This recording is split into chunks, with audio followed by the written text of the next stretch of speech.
গাড়ী চুৰি চক্ৰৰ কবলত গোলাঘাটৰ ফৰকাটিং দলৌজান গাঁৱৰ এজন যুৱক ডিমাপুৰলৈ ভাড়া কৰি নিয়াৰ চলেৰে মাৰুতি ৱেগনাৰ বাহন লৈ উধাও হয় গাড়ী চুৰি চক্ৰ। অচেতন অৱস্থাত পেলাই থৈ গ'ল চালক বলু ওৰাঙক।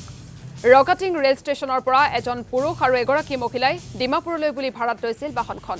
ডিমাপুৰ গেট পাৰ হৈ চালকগৰাকীক বিৰিয়ানী খাবলৈ দিয়ে গাড়ী চোৰৰ দলটোৱে।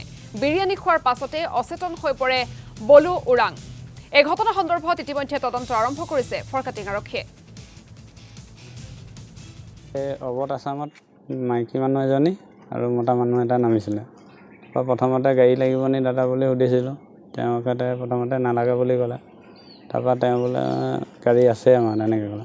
তাৰপৰা দেই বোলো নাম্বাৰটো দিয়াচোন বাৰু বোলে, যদি হয় দৰকাৰ হ'লে ফোন কৰিম বোলে। তেনেকৈ ক'লত মই দি থৈলোঁ। অকণমান দেৰি পিছত সেই ফোন কৰিলে যে গাড়ী লাগিব আহা বোলে। তাৰপৰা বোলো ক'ত যাব?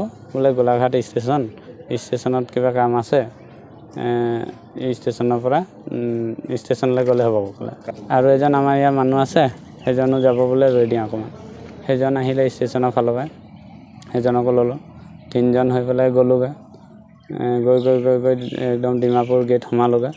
বোলে এটা কাম কৰা, ভাত খোৱা টাইমটো হ'লেই মোটামুটি, এই তোমালোক দুইজনে বহি থাকা, মই বিৰিয়ানী আনি দিছোঁ, তোমালোক দুইজন খাবা, আমি বাইদেউ মই ভিতৰত কাম আছে, কামটো কৰি আহোঁ। তাৰপৰা সেই কাম কৰিবলৈ গ'ল আৰু তাৰপিছত বিৰিয়ানী আনি দি থৈ গ'ল। বিৰিয়ানী আমি খালোঁ। খোৱাৰ পিছত ইজনো আছিলে। মই খোৱাৰ পিছতে বৰষুণ অকণ আছিলে, ছাতিটো লৈ ওলাই গৈছিলোঁ অকণমান, বৰ ভাল নালাগিলে। আকৌ ঘূৰি আহি ছাতিটো গাড়ীতে ভৰাই আকৌ বহি দিলোঁ চিটত বহি দিয়াৰ পিছত সেই মানুহকেইজন আকৌ কেতিয়া ঘূৰি আহিলে, মই যে সেই গাড়ীত নাই, একো সেইবোৰ গমেই নাপাওঁ আৰু।